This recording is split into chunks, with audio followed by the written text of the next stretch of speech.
So I learned 2 weeks ago that I don't know how to host this thing.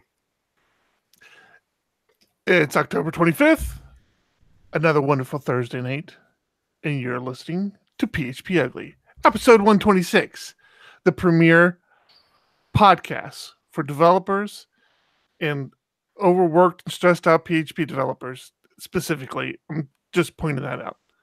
I am your host, Eric Van Johnson, and with me, as always, are my two close friends, John Congdon. Aw, hi. And Thomas Rideout. Hey, we got the team back together. The team is back together. Feels like it's been forever. I know. I do want to make a correction to last week. I was listening, and you told Thomas that I was away with the family, and that was incorrect. My wife and I finally got a nice getaway from the kids for 4 days, which was incredible. Wow. You abandoned your children. Great parenting. You gotta milk that heart attack guilt while you can. It was planned well before the heart attack. It was. I do have receipts from that. Yeah. Exactly. Did you have a good trip? Had a great trip. We went up to wine country, up to Sonoma for the first time since first time ever. Yeah? How was wine country? It was great. Didn't see that one coming. No. Yeah. It was just nice getting away. Did you visit some vineyards, or did you sample the product, or what did you do? Yeah, it was my first time drinking since the event, so it was nice. We enjoyed some mimosas, got on the plane, and for some reason the flight from here to San Francisco, first class upgrade was only like $100 more for the two of us. Nice. I don't know how that happened. So we had first class on the way there. Yeah. Mimosas on the way up. Kind of waste of a first class ticket when the flight's only an hour. It's never a waste. Never a waste. I mean, that's why it was $100. Yeah. So it was nice. How did she feel now, did you have to fly back, not first class? Yeah. Kind of sucks, right? Yeah, that's the bitter pill. Yeah. We came back Southwest, and you don't have assigned seats, and it's just, much more of a pain. Yeah, well, you can complain all you want, but I can guarantee that Eric and I have much more difficult times in coach than you do. No question. Yeah, no question. I start to hit that knee limit at 6'1", where nothing is comfortable no matter what, and I'm wide enough that I can just barely fit in without having to explain to people that, yes, I bought 2 tickets for myself. But I can't imagine that Eric at 7'10" or something like that, just bouncing off of the top of the plane. I'm wide enough where I have to get a little momentum as I'm going down just to get that suction, that into the seat. Now, do you know the tricks with the armrests though? What tricks? All the armrests in a plane have to have a button on them that makes them flip up. I saw somebody do that the other day, but it was only the outside one. The two inside ones didn't do that. Nope, it's legal requirement. Really? Yeah, they have to have a button. Now the button is nicely hidden so that you don't get too comfortable. But if you spend 5 minutes just feeling the entire underside of the arm, you'll eventually find either a lever or a button that will let the whole thing flip up. And if you're sitting on the aisle side and you're a larger gentleman like myself, then you can just have it flipped up enough so that your leg fits under it correctly instead of being smashed into it. That's what no one can tell. So yeah, typically I have my beautiful wife that I travel with, and we'll bring up that armrest between us because of that. Yeah. And it's that leg, like you said, that upper thigh that's like, God, it's being pinched. Yeah. I'm talking about taking care of that, though. Yeah. John and I, we're going to get on a regiment. His event has become my event. The event of... So I figured I've worked on my before picture long enough. And John's gonna get me working on my after picture. So I got the all clear. Next week I can start. Finally got the okay to get back into exercise mode. Just need to ease into it. Mm-hmm. So we're talking about when we get the new office space, getting gym memberships around the corner there. Mm-hmm. I'm working on a home gym. Are you? Yeah. Got some weights, got a bench, that kind of stuff, and getting all the beer brewing equipment set up right next to it too, so that while my wife's working out, I can be brewing beer. Oh, there you go. See what you did there. Yeah. little garage conversion work. The home gym thing, it like is great for the first week, and then you're like, okay, I'm done.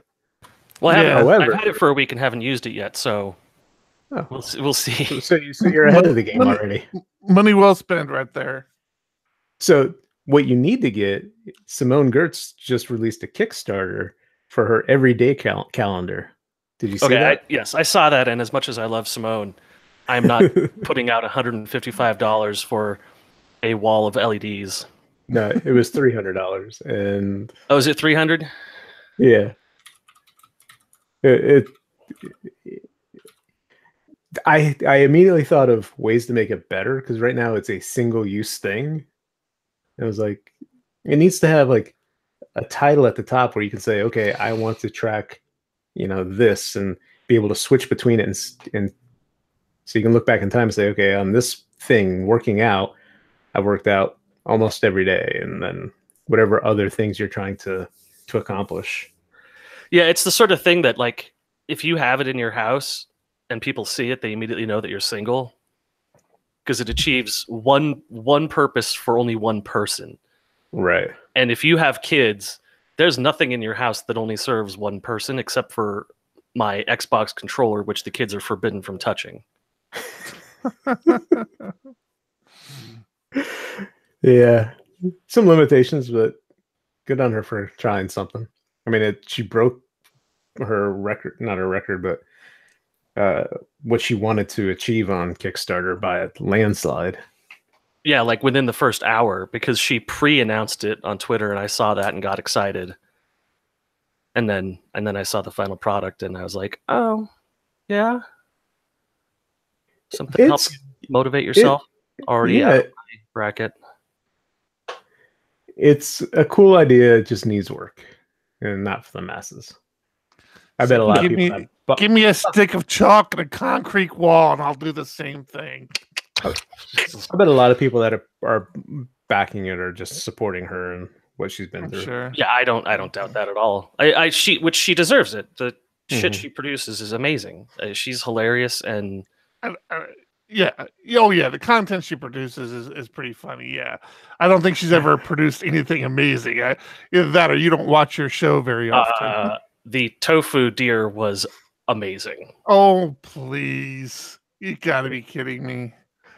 Your definition of amazing is, your bar for amazing is pretty low. I was amazed by it. Speaking of tofu, oh my God. If you say, all right, I was gonna say, oh my God, if you tell me you're starting to like tofu, I'm gonna punch you in the groin next time I see you. But I haven't eaten more vegetarian like in my entire life than I have in the past few weeks. It's crazy. Something's wrong with me. So what, is your new exercise regimen going to be CrossFit too, so you can just tell everybody everything about you in one sentence? Yes. Actually, speaking of CrossFit, see? No, actually. Well, he also has to vape there. Then Thomas, then he'd have all those annoying habits that he can talk about. Little mouth fedora. No, a buddy of mine that I used to work with at bowlingball.com just posted a video. He did his first muscle up, and this is a guy I never thought would do a muscle up. What's a muscle up? Yeah, I don't know what that is. So picture a pull-up bar. You do a pull-up, but continue to go up and push yourself up over it. Oh, that's a muscle up. And it's one of those exercises that's not actually an exercise. It's just showing off that you can do it. Yeah, well, whatever. He did one. Getting away from the police. move. They're very hard to do. If you like Mike Boyd's videos, his where he learns things, he takes various things. And, I did see that one. Yeah, he did a muscle up challenge, and he always, before he starts, he sets a goal, and I think his was 3 or 5 muscle ups in a row. And he ended up doing his first one after like 35 days. Yeah, if not longer. It takes a long time. Yeah, and that's pure dedication to just doing that. Have you seen the CrossFit Games? No. They tried to make a sport out of CrossFit, and it's the most terrifying thing you've ever seen. Like, there's no way that the person who was insuring the event covered the insurance for the next year, because the idea is to do these ridiculously stupid workout things, big heavy weights, kettlebells, crap like that, as fast as you can, and then run to the next thing and do the next thing as fast as you can. And like you could just watch people injuring themselves right off the bat. Like, people were immediately on the ground with bones popping out of their legs. It was the dumbest thing I'd ever seen, and I could not look away. Sounds horrible. Well, John, you missed our little team get together today. Oh, crepes! I did. It was Crepe Thursday, and because we had a few of the team members together, we were missing a couple, actually. Missing John, missing another developer. But we all took a little field trip over to the new DiegoDev offices. Oh, really? And, yeah. Everybody. Yeah. We got in, and I mean, they're in the middle of doing construction, so there was the place was kind of in shambles. But we got in. They got an idea of the layout and where things are going. Yeah, but did you flex on them though? We're like, yeah, all these guys doing construction work for us. They're building it to our specs, and it's just a little thing we're doing.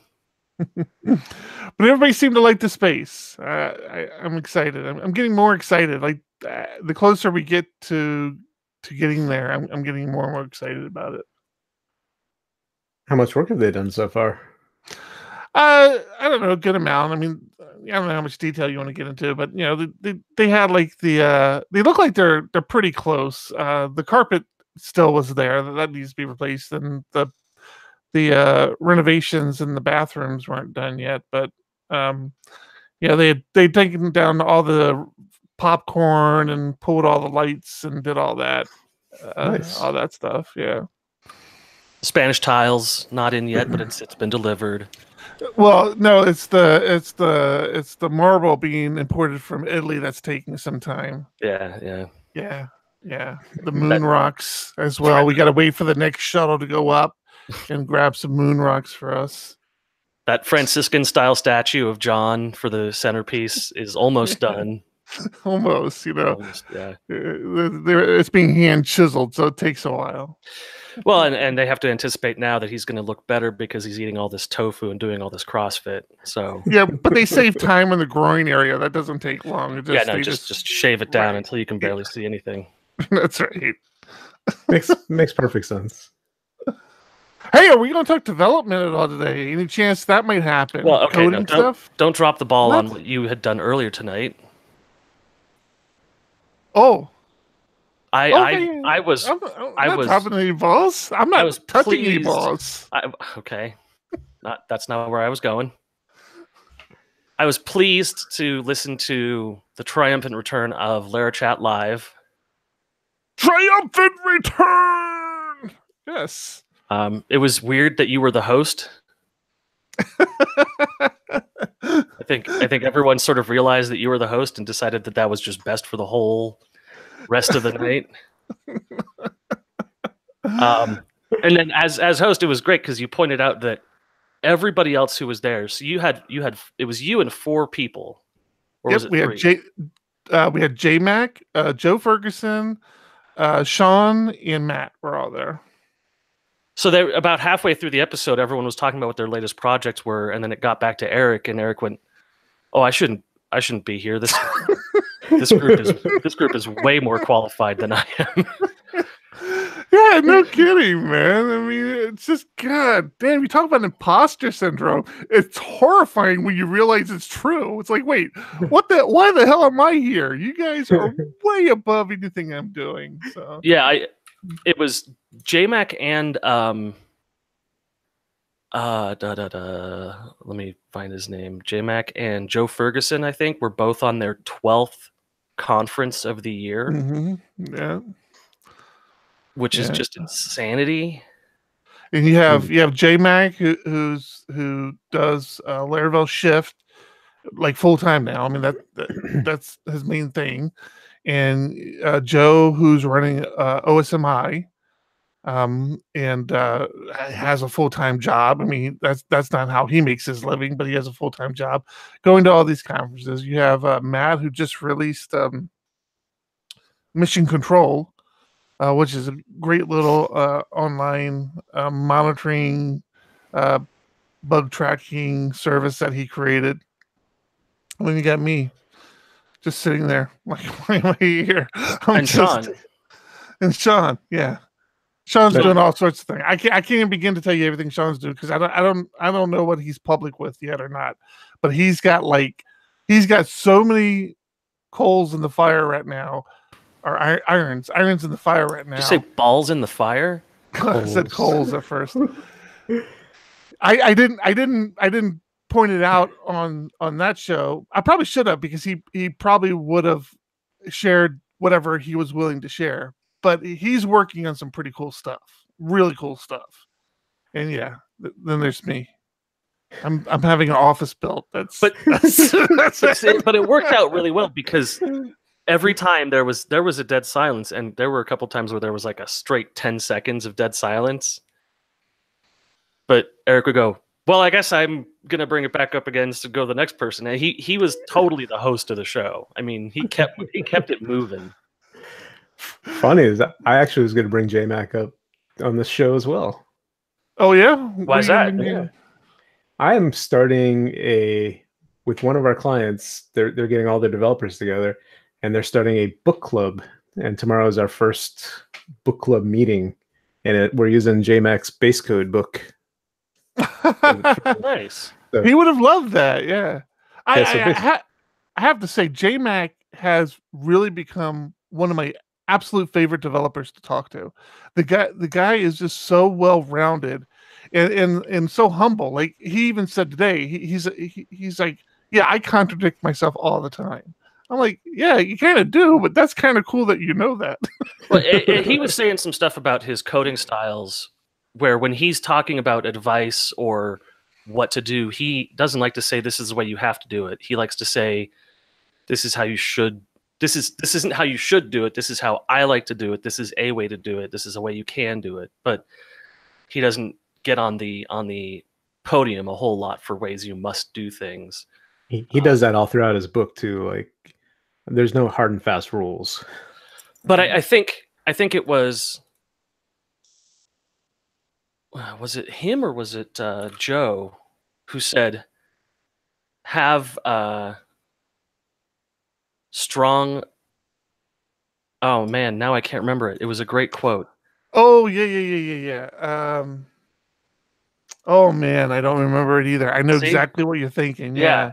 It's something along the lines of strong opinion, hold strong opinions loosely. Yeah. I think that was it, actually.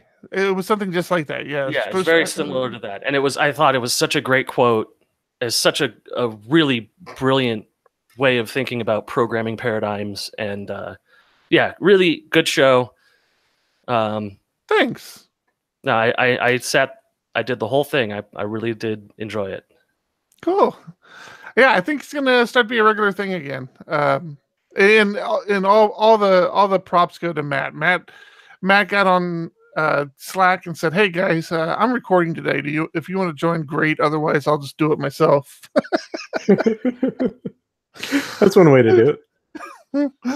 Yeah, it really is. I mean, we've been, in their defense, in my defense, I'm definitely involved with it, but we've been trying to schedule a regular show again since Laracon Chicago, and it's again, like I said, Sean has just been crazy busy on the stuff he's working on and has had no time, and you know, I procrastinate and I don't worry about it. But yeah, Matt just said, hey, I'm recording tonight, you guys want to join me? Great, otherwise I'll just record by myself.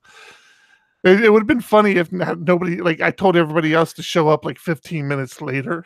Just like have Matt go 15 minutes by himself. 15 minutes a little too long. I think he would have just given up at that point. No, he would have wrapped up the whole show. You know, like, all right, well, that's about it. Thanks, guys. Speaking of conferences, Eric and I made the decision to go to PHP World. I heard about it. I think that's insane. Why? Why is it insane? I don't know. You guys just don't stop moving. Well, actually, this is the only conference, with the exception of Wave PHP, the only conference John's been to this year. And again, the only other conference I went to was a last minute thing. We did Longhorn. Oh, shit! You're right. We did. You got I just lied to it. That's different. Well, that's true. Good call. Yeah, I just lied to everybody on that other podcast. I thought we didn't do any conferences this year because we didn't do tech, right? We didn't do Not tech this year. Yeah. No, that wasn't this year. Right. So yeah, I love the fact that Eric opened the show with, I mean, a good 15 minutes about Wave PHP. It was, really? Yeah. And, like, they sort of didn't get back into the whole, like, oh, by the way, Larachat is back again until probably 50 minutes into the whole thing. But good job, Eric. I applaud you. Everyone who was on the chat, though, except for one of the sponsors, had been at Wave PHP and had something to say. So it wasn't like a shameless plug. It was just a shameless plug. Yeah, it was shameless. Shit. Painted myself into a corner with that one, didn't I? Speaking of shameless plugs, we have some new Patreons. Patrons. Patreons. No, Patreons. He's right. They're a Patreon. They're a patron. They're a patron on Patreon. Right. That's absolutely not true. Whatever. Look at the interface. It says it right on the interface. So shit. You want to read off the new Patreons, Thomas? Patrons. Our new Patreons. Our new patrons. Well, we should all be standing for this. No, we don't stand. Hans Kirschner. Kirschner. Hello, Hans. Really glad to have you on board. And Frank Wallen, who longtime friend of the show. Long time. And Buttery Crumpets would like to point out that he is still a Patreon. He is still the first Patreon. He was the first one. Yeah. So no, huge thanks to you guys. Hey, we're up to a squad. Yeah, we are. We're past the squad. We need another level now. I never thought we'd make it to squad. I don't know what to do. Well, and we have to put it out there for our patrons too. We need to do reward levels and have no idea what to do. Yeah, outside of selling Eric's old electronics. I do have an idea. Oh, I forgot what it was though. I have an idea too. You guys follow YouTubers, the real pop culture stuff, the talk to the camera with edits and effects and stuff. Mm-hmm. I want to do a light programming series in that style of the modern YouTuber style. Not something as advanced as like Kurtzstat, who does the animations, but something where there's a topic that's discussed. It's a well written out script with some animation elements, some visualization elements. You know, there's a guy who does like whiteboard based lessons about the economy and stuff like that. I think a more teenager friendly take on PHP or programming in general could be a popular concept. Interesting idea.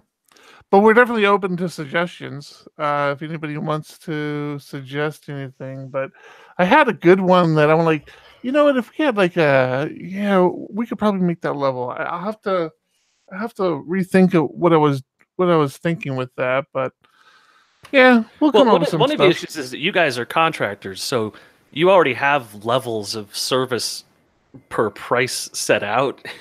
like, well, maybe we'd make a level for a pair programming session, and then you look at your actual balance sheet for how much DiegoDev would charge for a pair programming session, and it's like, oh, we're going to need $1,000 Patreon level. Oh, that's not going to work out. Yeah, we'll come up with something. I still don't want. I'm still kind of wishy-washy about the whole doing things just for Patreons. But then I'm like, but you have to, right? I mean, because they're like a different level of support. So you gotta give them something, right? Everything I've seen is like you get it a week early or something like that. I don't know if that works for us, but it doesn't. Because we do it all live. Yeah, we'll figure something out. If you all have any suggestions, feel free. Or if you would say, hey, if you had this as a level, I would become a Patreon, then tell us, and maybe we'll do that. And I think we got stickers. We can send stickers to our patrons. I just ordered a new round of stickers, and there is already a level for stickers. So don't just don't put that blanket statement out there. Didn't say anything. But and that's something else. I mean, for DiegoDev, there's all these little swag things we order that we could easily do PHP ugly versions of it and make those levels. I mean, I don't want to spoil some things that we're working on, but we just got in some swag for DiegoDev that I'm like, oh yeah, we could have easily done this with a PHP ugly logo and like just have the whole thing keep it ugly or hashtag KUI on there or KIU keep it ugly. So we do need to make sure that doesn't reference any kind of white nationalist thing before we push it.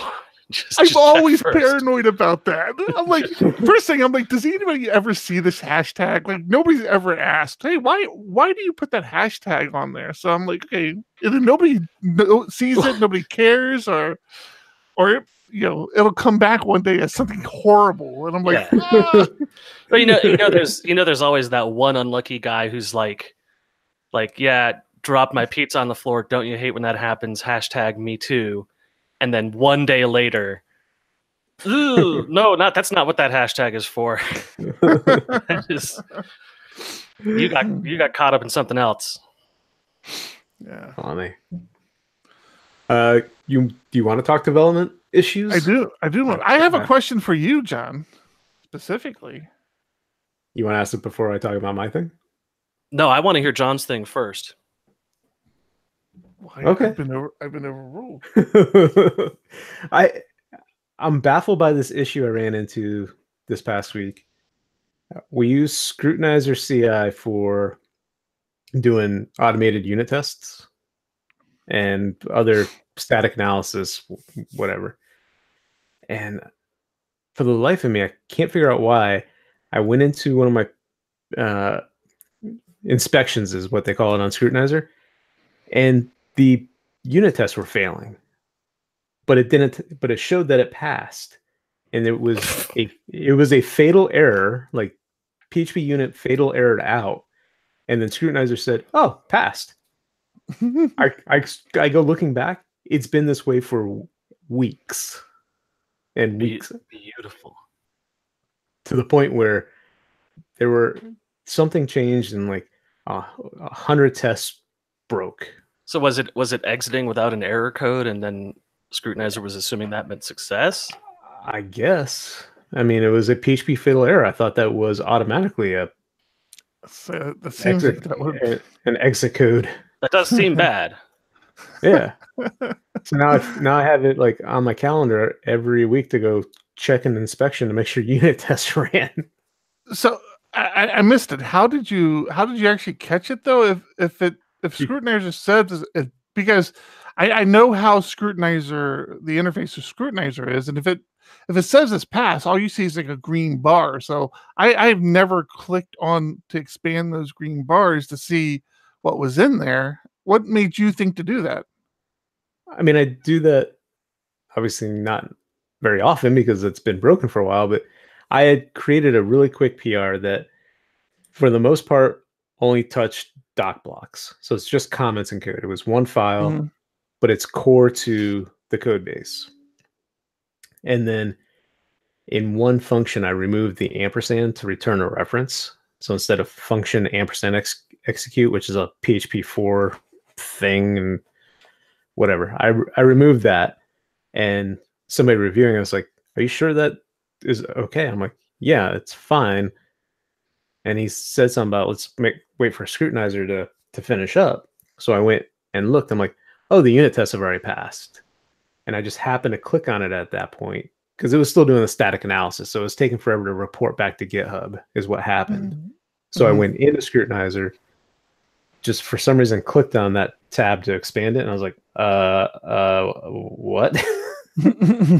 First of all, wow, I saw a bunch of failed tests in that screen, and then scrolled to the bottom and saw fatal error, but the bar was still green, and I'm just flabbergasted by that. You have me going back down and checking all of ours. Jeez. I had an interesting one this week. So wait, did John say how you resolved it? How did you resolve it? Did you come to test is passing? It's resolved. Did you not pick up on that part? How did I resolve it? I fixed the issue so that it didn't fatal error anymore. Actually, you know what? It wasn't fatal error. It was fatal error. It was running out of memory. It was running out of memory. My too was a running out of memory error. Well, here's the funny thing. The unit tests are horribly, I mean, they're old and poorly written. In our Bootstrap file, we allow up to 2 gigs of memory usage. Ooh. So I'm like, it's running out of memory. What the hell? I bumped it up to 3 gigs, let it process again, still fatal error in the same spot. Yeah, so you have an infinite loop then. Yeah, yes and no. It wasn't really an infinite loop. What it ended up, the major issue ended up being environment variables. We switched the config system from just an array of data to actually using a .env file, and I didn't update scrutinizer. So yes. So yeah, that's your second memory related issue with unit testing. I have memory issues all the time. I have a memory issue where something was causing, out of nowhere, just a bunch of out of memory exceptions on our production server for one user. And hasn't this happened to you before? Yeah, but we never really resolved it because that one user was just doing something that was an AJAX request, so they would never even notice that it was occurring, except that the tiny functionality they were using was kind of broken, but just for them. It was something with caching, wasn't it? Like you needed to cache something. I did end up caching, and the caching in the place where I fixed it works perfectly. And this error is in the exact same place, but with a different type flag on it. So that's where it's happening again, except that this one was really interesting in diagnosing it. We have videos that a user can favorite. And we have, I think, 3 users who basically press every single button on the website and favorite every single video. That's one of those favorites, yeah. I mean, there's users. They just do user stuff. There's no explaining it. But I decided, well, let's look at the table, how many records are in there, and I got the record count for the table. It said 1.4 million, and I thought, well, that's not too bad. It shouldn't be running out of memory with 1.4 million records. But it turns out I can't read large sets of numbers without the commas in them. So it was 14.5 million records. And what was happening is I was using Laravel's relationship contains function. So user favorites contains, and then the favorite that they're trying to toggle right now. Contains loads every record, and not just the relationship record, but contains actually loads the entire query, which has all of the objects that match it, the full object. Loads it into a collection and then searches for that record in that collection. And so this guy there were so many records, we ran out of memory before we could check whether or not this record was in the collection. Got that fixed. That's finally resolved. Dug into it a little deeper and discovered that that pivot table we were using wasn't keyed for the two values we had a where clause on either. Ugh. So it was an unindexed search without a temp table over 14.5 million records. Every time someone did this. And I started looking at all of my other tables. I'm like, oh shit, nothing is optimized for the correct keys. None of our where statements are hitting any indexes. We're caching every single page, which saves us a lot, but we're caching things that are totally unindexed. So when the cache misses, then you're looking at a 5-second load time on all of our tables. Which means now I have to push out an alter table migration to production for tables with 14.5 million records. Yeah, that won't be fun. It's not. There are Procona tools that will allow you to add indexes without screwing up your... We're basically going to be doing what they do by hand, which is to duplicate the table, which is a read-only action, so it doesn't lock the table you're reading from. You apply the change to the duplicated table, and then when the change is complete, you read the change log, apply it to the new table, and then replace the two tables with each other. Procona has, nice tools for that. I've used it before. I've had to, my hatred for enums comes from this, where I've had an enum that we needed to add a new value type to, and it brought the system down for 3 hours. So that's fixed. But it really, I got very nostalgic for the old days when my job was fixing a gigantic, completely unindexed 50 million record database.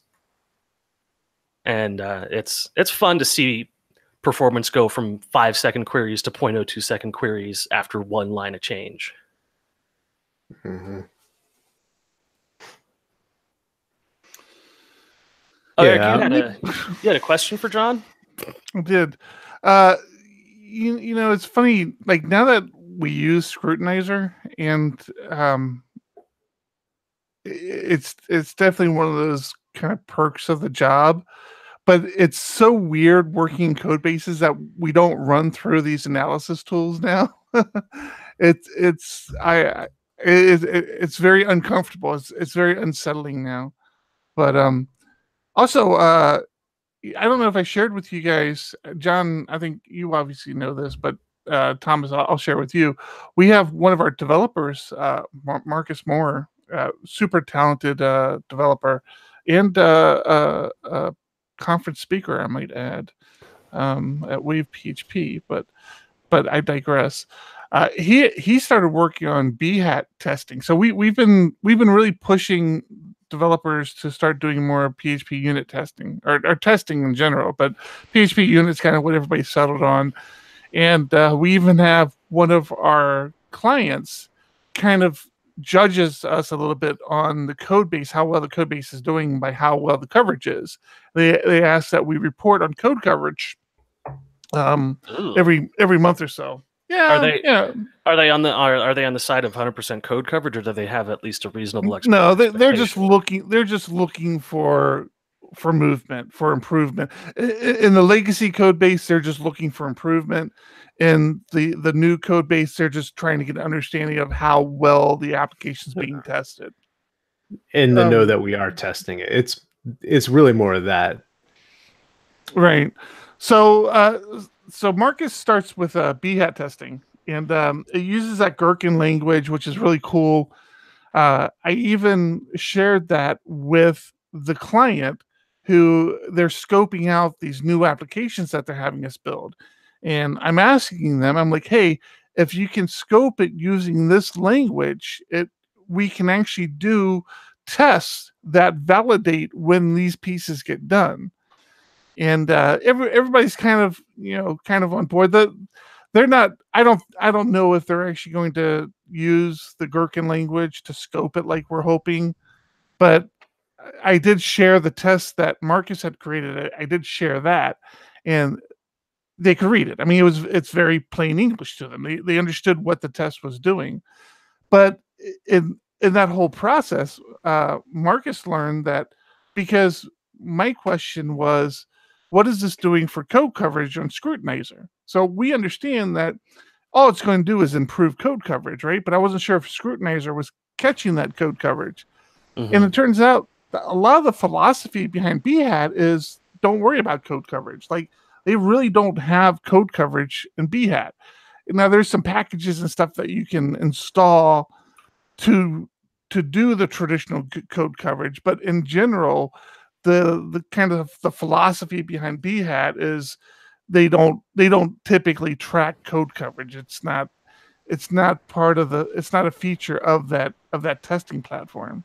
It's more of a, if you have all your tests written, if you have all your scenarios written out, then your application is covered. Yeah. I thought that's weird, but that's weird though, right? I mean, you still want some feedback that you're not missing anything. I mean, BHAT is intended for a different thing, though, isn't it? It's functional testing versus unit testing, but you're still testing your code. But you have to define what functions you're testing. Whereas in unit testing, you're defining things at a lower scope. But that's my point. Is like, if you're just defining what you're testing, you need some sort of metric to know what you're not testing. Right? I mean, how else do you know that you're not testing everything? Well, I know I'm not testing everything. I know I'm not testing anything. But I'm saying in the BHAT world, let's say you rate 1,000 tests and you sit there and say, well, I've got all my scenarios tested, so I have 100% code coverage. Yeah, but isn't BHAT a TDD language? I mean, isn't BHAT designed for as long as the page renders, we don't care? It's meant to follow your storyboards, right? If you're doing, is that Scrum for unit testing, I want to check that the number of arguments returned from a mail client or the certain values in an object get set correctly.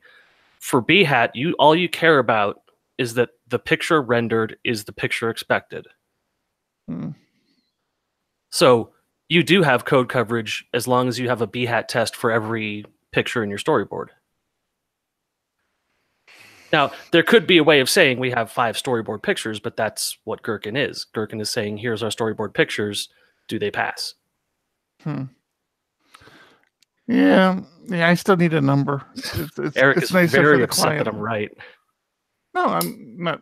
Why do you always do that to me? I'm not upset. But I'm just thinking, like, as far as a client perspective goes, I still need something to present to them. And I don't want to abandon BHAT because I see, because that's my business decision now. I'm like, okay, well, if I don't have anything I can present to the client, do I abandon BHAT and just say, don't worry about it, everybody do PHP unit testing? And I don't want to do that, because if I can get the client, if I can teach them how to give us requirements in BHAT, and then I can show them. Well, then there's your coverage. Yes. That's your coverage is what they told you to cover. If there's an error and it's on a page that they didn't write a BHAT test for, then you can say, we didn't have a test for it. Instead of percentage now, it becomes, we have 200 tests. Next week is we have 205. We have 205 stories tested, and they're all passing. Right, because you're not testing the code; you're testing the output, and there's only X number of pages that should be output. I just need a way to automate that tracking. I see what you're saying, and yeah, I just need a way to automate that tracking where I can just generate that number and say, okay, well, here's how many stories we're testing. You're in Laravel, right? I am. So count the number of calls to the view method, and that's your 100%, and the number of successful tests in Bhat, and that's your successful test percent. But what I'm saying is I need an automated way of doing that. That's what I just said. You can count the number of views in your template directory and just pass that into a simple spreadsheet. So you're assuming I have a storyboard for every view file I have. For every root level view, for every view that has a route associated with it. Yeah, I don't know, because then you're not actually counting tests; you're counting files in a folder structure. So right, and then he's saying you take that with the Bhat results where it says, okay, 5 tests, okay, or whatever the output is from that. I can't remember anymore. And you say, okay, I've got 5 tests passing out of 20 views. I've only got 25% test coverage. Perfect. Oh, no, that's exactly what I'm saying. That's not what I'm worried about now. That's what I'm saying. If I think you're right, just having knowing how many Bhat tests you have, and you're right. If it gives you that number, then I guess that would work. Yeah, that might work. Was this the question for John? No. My question to John is: I know he works with somebody, Tim. How do you say his last name? Lytle. Tim Lytle is working on a contract that John's also working on, and he posted a very interesting tweet last week. And yes, we're doing a hard change in gears here. Sorry for anybody who might have been interested in that conversation, but apparently Thomas was bored with it, so we needed to move on. Just trying to keep things on track, like you do for Laracast. He posted on Twitter that he has a Chromebook, and my history with Chromebooks. I'm actually a fan. I bought my daughter one of the higher end Chromebooks mainly because she had used a cheap Chromebook for years until she literally dropped it at John's house. Why? I don't know what was happening. She just was crying, so she doesn't like being around John alone anymore. Whatever. There was a broken laptop. That's all I know. For some reason, none of his cameras worked that day. Yeah. All 30 different cameras, all of them out. Anyways, so I went ahead and bought the higher end Chromebook for her. And I shared with you guys that I found out some interesting things. Like if you logged in with a normal Google account and not a Google Suites account, which don't even get me started on that again, because it pisses me off. No, we're not going. Gosh. I had to go through that again with a device that I recently bought, and I'm like, what do you mean? But anyways, and what I'm referring to, anybody's interested, is if you have a Google Suite account, you become very limited as to what you can do. But you're paying for the service. It makes no sense. And you have control over what people should and should not be able to do. And I should be able to say, yes, they can do this. And it doesn't let me. I can't send text via the Google Assistant from a Google Suites account. Mm-hmm. I can't check my freaking calendar from my Google Suites account. All right. Anyways, I mentioned if you log in with a Google account, you can do things like install Android applications, like applications that are on an Android phone, you can install on a Chromebook. Yeah. And I had heard that you were going to be able to install Linux applications eventually. But I'm like, okay, that sounds like one of those things that they're going to keep promising, and never actually do. And then lo and behold, Tim sends out a tweet that he just installed PHP Storm on his Chromebook. What? He did? PHP Storm, like one of the biggest bloated, you talk about bloatware, bloatiest IDE applications out there. and he installed it on a Chromebook. Do you have any more information? Yeah, he installed it, and it's his wife's Chromebook, so he gave it back to her. So he didn't actually use it? Is it? He said, you don't even know if it's functional? As an IDE, it seemed to work fine. Like, you can start poking around at things, but outside of that, with Docker didn't work, so he'd have to install PHP, Composer, Node, NPM, all those things, and he just didn't do it yet. What's it using? I mean, how's the file system work? I mean, it still stores all the files locally, though. That I don't know. It has to, right? I mean, I don't think it has that much. I don't know how much disk space it actually has. I'd have to look at 16 or 32 gigs. Yeah, so he just started poking around with it, but it's not like, I don't think he installed Git and then he sort of waited to download a code base. So he probably just was like poking around in a fresh. Did he do any sort of hack to even get it installed, or was it just something he could install? Don't know. Good question. Why do I send you on these special missions, man? You come back with no information. Because when I asked him for an update, he just said he didn't really do anything, so I didn't go any further. Oh man! Well, I'll try to get more info for next week. I might have to snag the kids' Chromebook and start installing some stuff on that, because that's very interesting to me. So that was my question for John. Did you say Linux? What? Did Eric say Linux? No, he wouldn't say such a thing. There's big news in the Linux community. What's going on? The return of the Big Mac? The return of Linus Torvald. Now with optional email filtering.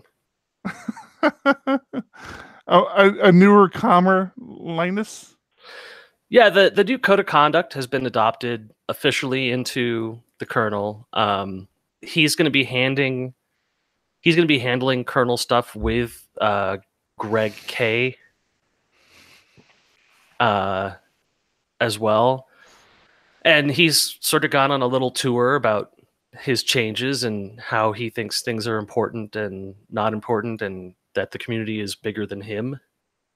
And it's nice it's a nice, refreshing little thing to see. How long do you think it's going to last? Well, he wasn't gone that long. No. Yeah, but he also wasn't gone that long, so he didn't get that much help.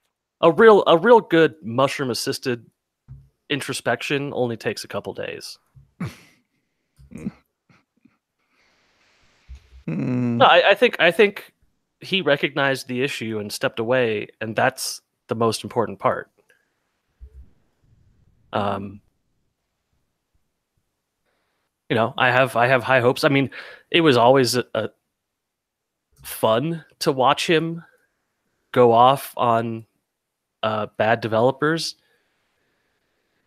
So I don't mind if he sticks around and does it still, but I guess the developers that were contributing mind. He was sharp. I mean, he was real brutal. Mm-hmm. And I think there are a couple of people who abandoned careers as programmers because of conversations with him. So that's not great, but still, I'm glad he's back. I mean, he is brilliant. He knows what he's doing. He's good with a couple things, I guess. One or two. All right, is that it? Are we wrapping up? I have plenty. It feels like a good spot to wrap up, man. You have items, like lots of items on your list here. Oh man, I've been drinking since 3. I know. There's nothing I want to talk about. I caught that when you started Larachat Live. You opened by saying, "I'm sorry, I'm already drunk," and my heart sank. There was still 6 hours until we recorded. Oh jeez. We should have. I got home early enough. I almost pinged you to say, "Hey, You ready to record PHP podcast? No, you should have, man. I was in rare form earlier. Jeez. Instead of 3 for a day. One of the big news items for the week is Zend framework. Yeah. So the announcement was from Matthew Weir O'Finney that the umbrella corporation of Roguewave Software will not be supporting the open source development of the Zend framework ecosystem anymore. Well, first thing, I hadn't noticed, maybe you guys were aware of this, I didn't know Roguewave had bought Zen. Well, that happened a while ago. Yeah, I didn't know that. Yeah. So yeah, and it's not only Matthew. If you look out there's quite a few of these blog posts of people who are moving on. But yeah, it sounds like I'm not sure where this leaves the Zen framework. It's kind of I don't know what this means. Are they saying that there's not going to be a framework moving forward, or is it just going to be a open source community effort? What are they saying? This is sort of the preliminary stuff. They're talking about evaluating options, quote unquote, evaluating options to ensure its continuation and longevity. So I don't think Zend framework is going anywhere anytime soon, but it is not. They're looking for sponsors or somebody to bring them on to continue these things. It's not a Roguewave product anymore. It's just sort of an unfunded project at this point.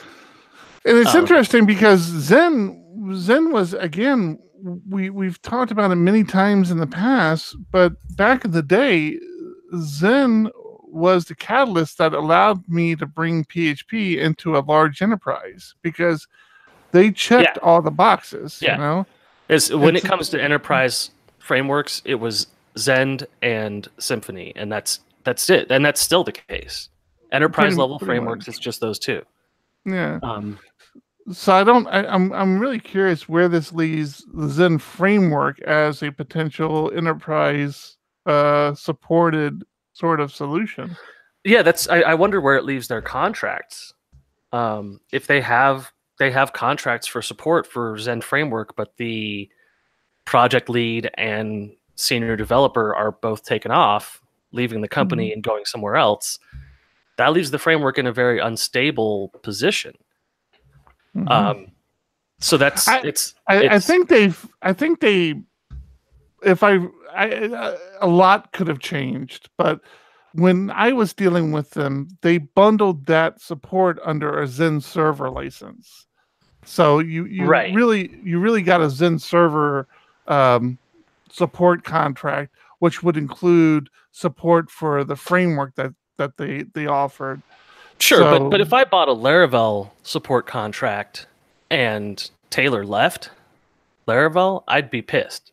I wouldn't care about the terms of the contract because I'd know that nothing is going to get done as fast as it would have been done before.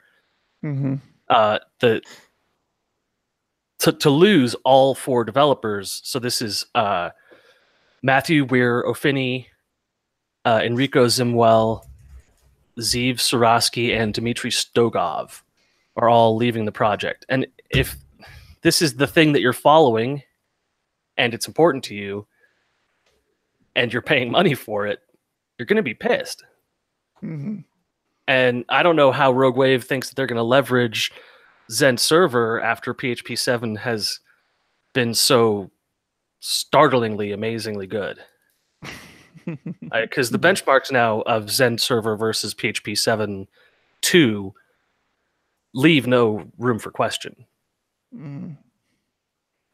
Well, Zend server also has some pretty cool management tools as back in the day. I haven't looked at it recently, but they were always these like nice to have for an enterprise, but overkill for a small shop sort of tools.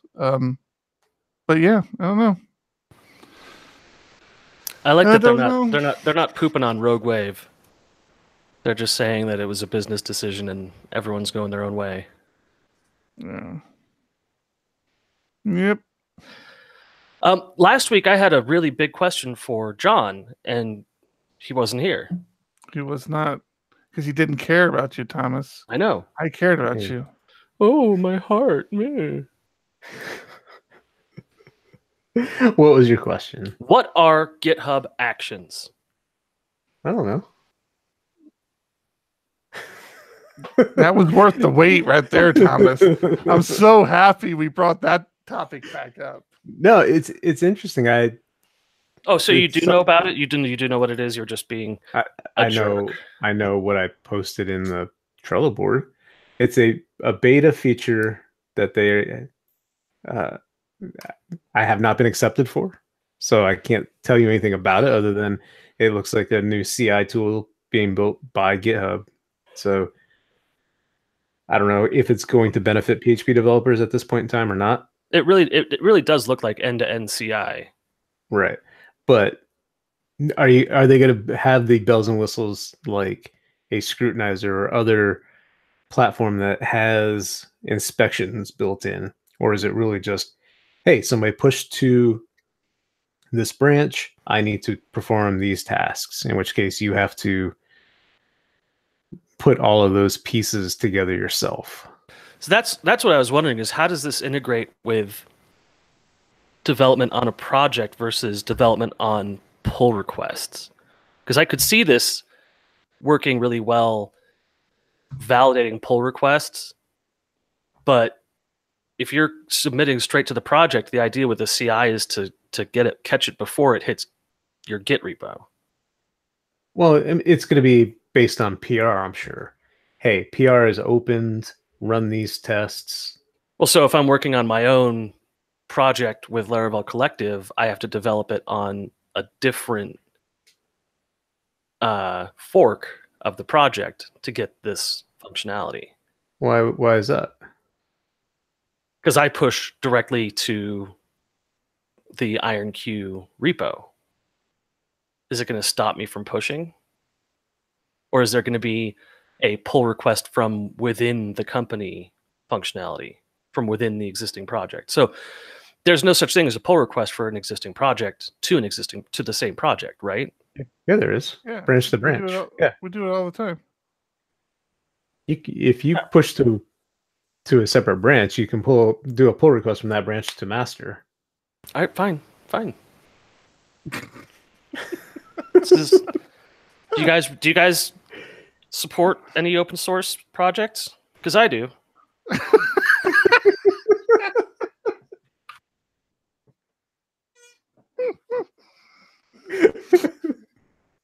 God damn it. Sorry. To answer your question, no.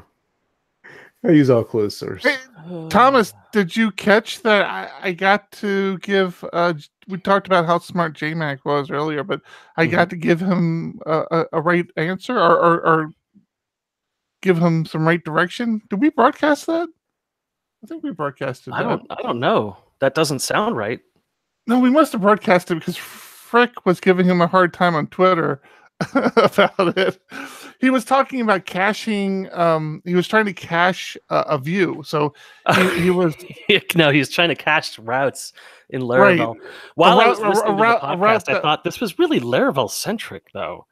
And then I remembered. Oh, right, Larachat, right? Yeah, it's Larachat. Yeah. He was trying to cache a route that all it was a closure to a view. And he's like, right. Yeah, and you can't cache closures. And I'm like, well, there's that new route view, right? I wonder if that's cacheable. And he was like, wait, what? and he did. I don't know where. I don't know where we cut off. He was talking about writing a PR for Laravel to add that. Yeah. And it was, as you said, I think that exists though as just route view, and then. So he actually, again, I don't know if we broadcast it or not, but he had to go through it and validate that would actually cache, and it does. He's like, oh yeah, he's like, let me make sure this actually caches, and he went through it. He goes, oh yeah, it caches, great. Oh man, but Frick, as we're having this conversation, he even mentions, I know there's going to be somebody on Twitter that gives me a hard time about it. Oh yeah. And before he's able to finish that sentence, Frick had already tweeted, yeah, read the fucking manual.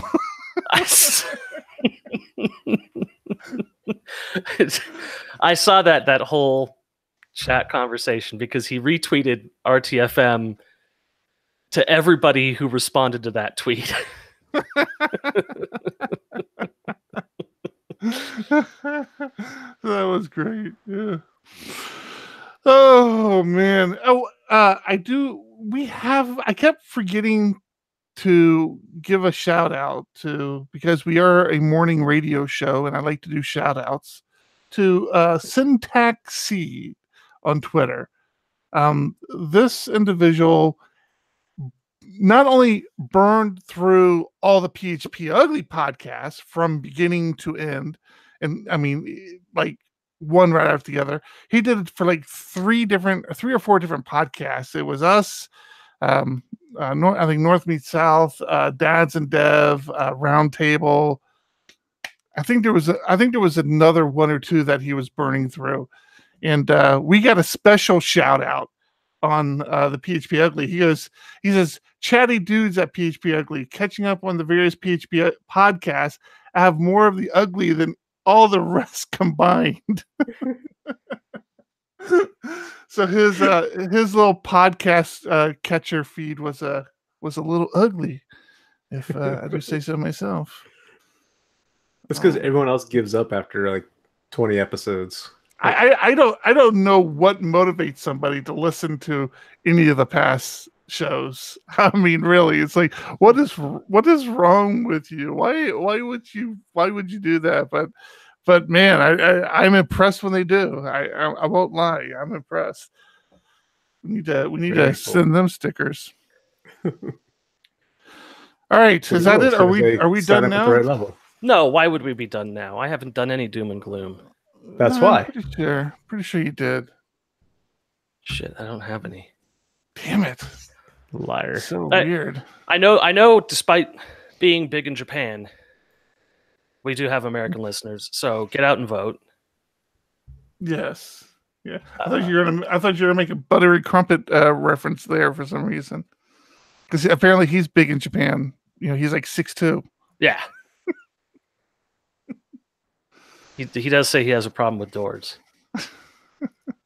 Yeah, get out and vote. It's, pretty important. My daughter is still running for mayor. That's something we haven't really talked about. We have. We have. Go for it. Yeah. She's outpacing us on funding. She is totally blowing us away on funding. I tell you, it's amazing how many people are contributing to her campaign. I mean, she had to go and do the research because you can't just accept money. I mean, there are rules and regulations around how you accept money. And so she's like, people want to give me money. I got to figure out how they can give me, because they were just walking up to her at these events. She would be asked to come speak at an event like Young Democrats or something, and she'd go and speak, and people would literally walk up to her and hand her a check. I'm like, what the hell? I am in the wrong damn business. I need to be a politician. But Thomas, you'll like this one. Mm-hmm. I get a message from her. She babysits my kids pretty regularly, and she was scheduled to babysit tomorrow. And she writes to me on Slack. She goes, "I'm really sorry, but I've been asked to speak at this thing on Friday, and I'm babysitting for you, but I'll help find another babysitter. I don't think it's an opportunity I can pass up." And she goes, but if I can't," like basically she's saying if I said she had to be here, she would be here because she committed to me first. Yeah, so you didn't let her off the hook, right? Of course not. I need a babysitter, damn it. Yeah. I don't care who's speaking there with you. No, I told her, hell no, you better go speak there. Yeah. It's crazy. It's crazy. She was at some dinner tonight, and it's so weird because she's still my daughter, and she's walking out the door. I'm like, hey, where you going? She goes, I got this thing to go to this dinner thing, and I'm like, okay, so you're fed. That's good for me. I don't have to worry about that. Oh my god. And then, of course, she starts sending pictures of this dinner she's at. She goes, look at all the, and it's like just the super nice political little dinner gathering thing, and she's like, it's funny because she's so modest, and she's like, I don't think I'm supposed to be here. I'm like, no, that's exactly where you're supposed to be. She says, I don't know. She goes, I don't know what I should do. I'm like, you should walk up on stage and act like you own the motherfucking place. Yeah. She's like, well, everybody's eating. I'm like, I don't care. You go up on stage right now. But I mean, don't do that. Don't take your father's advice, please. This is why she does not come to me for advice at all. I don't know what she's doing. Like 90% of the time in her campaign, I have no idea where she's going, who she's talking to, what event she got a website. Didn't come to me. She didn't want me to do her website. Really? Oh yeah, no. One of the people who's following her campaign did the website for her. And said, hey, here's a website. And so she's like, yeah, I got a website, Dad. I'm like, yeah, no, I'm not hurt. That's fine. Good. Yeah. So I'm sure it's good website. Stupid WordPress website. It's a WordPress website. Oh, let's hack it. Yeah. Do you even know what the domain is? I think Emily for Mayor .wordpress.com. Emily, the number 4, Mayor. I want everybody to go there. Emily, EMILY, the number 4, Mayor, MAYOR.wordpress.com. That was way better than anything you would have produced for her. Yeah, no, it's good. But you should bill her anyways. But this is the type of stuff she's getting done. She just she gets the stuff done. And the kid, I keep calling her a kid, but she's not a kid. Oh, she's a candidate. She has gotten so involved with this now that she's pretty sure she wants to continue. Like, regardless of the outcome of this election, she wants to continue because she actually feels like she realizes, she goes, these are the people who are shaping our world. She's like, and I'm like, yeah. She's like, well, they're all old people. She's like, there's a lot of old white men. She goes, none of them are representing anything I want. I need to be in there. I need to help shape the direction. I'm like, hey, I'm not going to argue with that. You're right. If young people want change, young people need to get involved. And so she really seems pretty kind of focused on this now. And the just all the work she's been doing and all the work she's been putting into her campaign, I gotta hand it to her. She's putting in the hours. Oh, and she's going to be on the news. John, KUSI tomorrow at 5. They did an interview with her today, and they're going to broadcast it tomorrow at 5, I believe is what she said. So cool, that's what time my alarm's set for. I think it's 5 in the afternoon, not the morning. Oh. Actually, I don't know now that you say that. Holy crap. I guess I should get that clarification. So 5 p.m. 5 p.m. She says channel 8 at 5 p.m. So if you're in San Diego area, channel 8, 5 p.m. Tomorrow, and you can watch my daughter, the mayor-to-be, in her first television interview, which should be interesting. Yeah, it should be excellent. She's a good speaker. Mm-hmm. I've watched her talk you out of plenty of situations. Thank you, Buttery. Buttery said he would vote for her. So I appreciate that. It's cool. Yeah, that's the other thing. Like, people are doing mail-in ballots, and people are sending her pictures of them voting for her on their mail-in ballot. It's so weird. It's so weird. I'm like, man, I'm almost going to have to vote for you now. Like, I feel like I'm going to be a jerk if I don't vote for you. A little bit. Not entirely. But... All right, that's it. That wasn't doom and gloom, but that's all I have. No, I have no doom and gloom. I think it's wonderful. Get out and vote. if you're not in Poway, you can't vote for Emily, but find someone that you can vote for. Check out the Judicial Review website, because on my ballot I had 8 judges I was asked to decide whether or not they should stay in office. There's no party affiliation for judges. And it turns out that one of them was not recommended by the state judicial review because of conflicts with defendants. So, nice. And his response was if I'm enforcing the law, I can be as much of a dick as I want.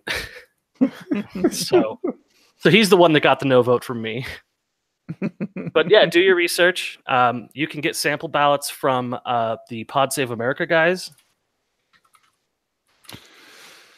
So if you don't know what your ballot looks like and you're not getting a mail-in, then you can actually print out a sample ballot for your area and fill it out and then take it with you to the poll and just copy it straight over. Yeah. So check that out. Good job. A little public service announcement there from the Thomas Rideout. Doing what I can. The real I know in our area it's kpbs.org goes over both sides of the argument. So your local PBS station, I'm sure, has something for your area. Mm-hmm. Yep. So trying to learn about all the things that are on the ballots, such a pain in the ass. Yeah. I've already voted. So did you? Yeah, Colorado doesn't have polling places. Colorado has no polling. So what do you do? You mail it in? Or? Everyone's mail in. Oh, that would be nice. I thought about doing that. I mean, just get it out the way, but it's real nice because they hit you up 3 times before they send you your ballot to say, "Are you sure you still live here? Are you sure? Are you sure? Don't forget, if you move, let us know here. Are you sure?" Like, they're really on top of you with emails, with phone calls. It's voting out here is so easy and nice. All right. Well, I think that's going to wrap us up. What is this episode? What 120? I was just archiving all of our old lists. 126 PHP Ugly. We're gonna say that's in the can. So thanks everybody for listening. I'm Eric Van Johnson. I'm John Congdon. I'm Tom Rideout. Keep it ugly. Yeah. Right. Killing local. So I was gonna tell this story. I don't normally. I'm not very active on Twitter. I've gotten terrible at it. I replied to something that Rasmus posted. Oh, I saw that. Yeah. And like all of a sudden my phone just starts going ding ding ding ding ding ding ding ding ding ding ding, and it's like all people favoriting my post. And I don't know if I have the link still, but he basically said that his teenage son was acting like a teenager. But it was in a geeky programming sort of way, which I thought was very cool. But like he was rejecting PHP because it was his dad's thing. I only created the language that runs like pretty much the entire web. Whatever, son. Whatever. You don't know me. Yeah, that was great. My daughter, we were having a nice dinner today, and my daughter was talking about how she's an independent person and she can make her own rules for herself. And my wife and I just both busted up laughing. My daughter was so pissed. She goes, "Well, I am an independent person." My wife and I at the same exact time said, "You're not independent. You're your own person, but you are certainly not independent." You're definitely a dependent. You're 14. You live with us. You're still on my tax returns. You are quite dependent. She did not understand the difference. No, I can make my own choices. You literally can't. There is an implicit approval by our inaction, yes, but no, you can't make your own decisions. Man, you guys have no idea how much I struggled tonight. I am tired. I was worried about. I was going to tell you when your show was over to take a nap. Man, I should have. Yeah. But well, and then to add to this, I didn't talk about it on air at Lair Chat, obviously, but to add to this, my wife was hammered. So she just know we're still alive. Yeah, I know we're still broadcast. This is all for all the Patreons and all the people who hang out with us. This is the bonus content. Yeah, but yeah, she was hammered, and she ends up passing out while I'm doing Lair Chat. So I'm like, oh, great. But yeah, it was a crazy day. Hey, John, don't forget we have that early morning meeting tomorrow. I know. All right, prepare Jackie. She's gonna take Grayson to preschool for me. Awesome. All right. Cool. My daughter was upset because I get to stay up later than her, and I was explaining to her that I don't work until 10:30, 11. So that's why I get to. And also I own the house that she lives in, so shut up. Could have just started with that one. Not with her. Man, she's quick. Oh, you didn't talk about Telescope at all, Thomas. Damn, I meant to ask. I didn't do Telescope at all, so it's good you didn't ask. Okay. Right. We got into crunch time with our new Mail VR website. Well, if you do get into Telescope before next week, ping me on it. I'll be sure to bring it up. Here, I gotta send you.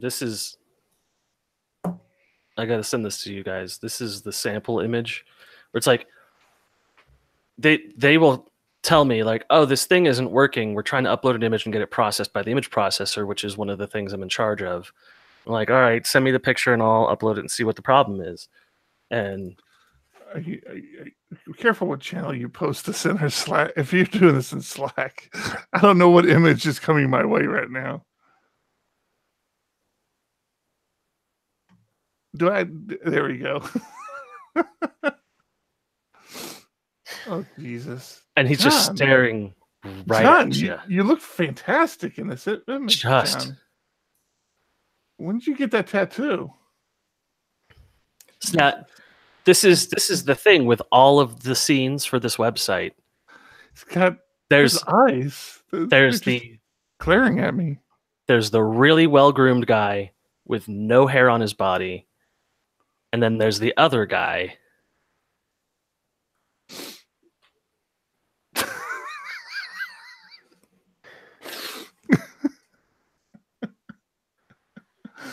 And you'll never guess what happened when one of them was cleaning the pool. Because that's what this scene is about. Oh, man. Where's that?